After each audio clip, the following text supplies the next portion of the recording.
या बातमीपत्राचे प्रमुख प्रायोजक प्लॅटिनम मॉल इंद्रधनु सोलापूर। सोलापुरातील सर्वात प्रतिष्ठित इंद्रधनु सोसायटीचा नवीन भव्य कमर्शियल प्रोजेक्ट आता रेल्वे स्टेशनच्या अगदी शेजारी शहराच्या मध्यवर्ती ठिकाणी।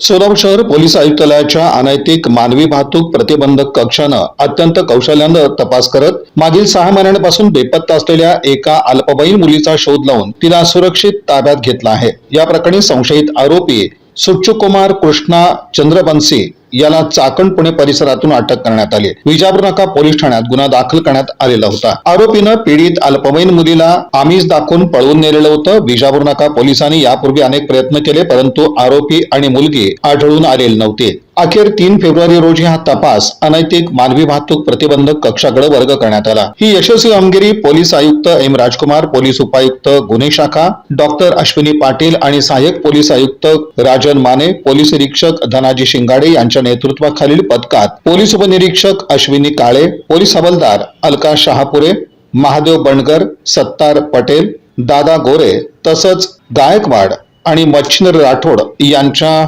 मार्गदर्शनाखाली पार पडली।